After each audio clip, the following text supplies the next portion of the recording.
संसद के शीतकालीन सत्र के खत्म होते ही भारतीय जनता पार्टी अब पूरी तरह चुनावी मोड में नजर आ रही है। पूर्व और दक्षिण भारत बीजेपी के लिए दो सबसे अहम और चुनौतीपूर्ण क्षेत्र हैं। अब पार्टी की रणनीति के केंद्र में भी ये हैं। एक तरफ प्रधानमंत्री मोदी पूर्वी भारत में सियासी जमीन मजबूत करने में जुटे हैं, तो वहीं दूसरी ओर पार्टी के नए राष्ट्रीय कार्यकारी अध्यक्ष नितिन नबीन दक्षिण भारत की कमान संभालते हुए नजर आ रहे हैं। पुडुचेरी और चेन्नई से बीजेपी के साउथ मिशन की औपचारिक शुरुआत हो चुकी है। क्या ये दौरा दक्षिण भारत में बीजेपी के लिए नया सियासी रास्ता खोलेगा? एक रिपोर्ट इसी पर देखिए।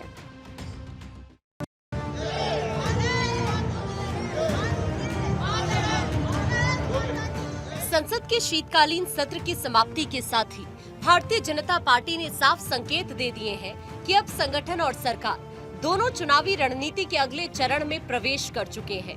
बीजेपी नेतृत्व ने देश के दो ऐसे अहम क्षेत्र पूर्वी और दक्षिणी भारत, जहां अब भी निर्णायक राजनीतिक विस्तार की चुनौती है, उन्हें एक साथ फोकस में लाने की रणनीति अपनाई है। इस रणनीति के तहत प्रधानमंत्री नरेंद्र मोदी पूर्वी भारत के दौरे पर हैं, तो वहीं पार्टी के नए राष्ट्रीय कार्यकारी अध्यक्ष नितिन नबीन को दक्षिण भारत की कमान सौंपी गई है। दूसरी तरफ बीजेपी के राष्ट्रीय कार्यकारी अध्यक्ष बनने के बाद नितिन नबीन का पुडुचेरी और चेन्नई दौरा पार्टी की दक्षिण भारत रणनीति का एक अहम पड़ाव माना जा रहा है। कार्यकारी अध्यक्ष के रूप में ये उनका पहला दक्षिण दौरा है। ऐसे में संगठनात्मक समीक्षा, कैडर से सीधा संवाद और चुनावी तैयारियों का आकलन उनकी प्राथमिकताओं में शामिल है।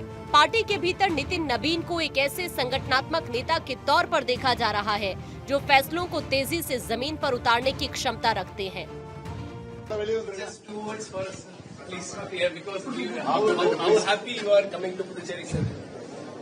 I am just saying thanks to all the workers, including my state president to booth president.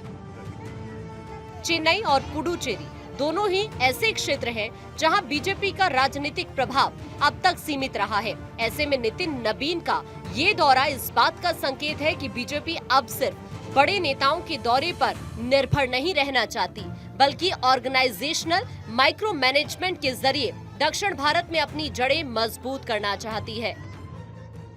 कुल मिलाकर संसद सत्र की समाप्ति के साथ ही बीजेपी ने क्लियर कर दिया है कि वो आने वाले चुनावों को अलग अलग राज्यों की लड़ाई नहीं, बल्कि एक राष्ट्रीय विस्तार परियोजना के रूप में देख रही है। पूर्व और दक्षिण भारत में बीजेपी नेतृत्व की बढ़ती सक्रियता इस बात का संकेत है कि 2026 की विधानसभा चुनावी जंग की असली तैयारी अब शुरू हो चुकी है।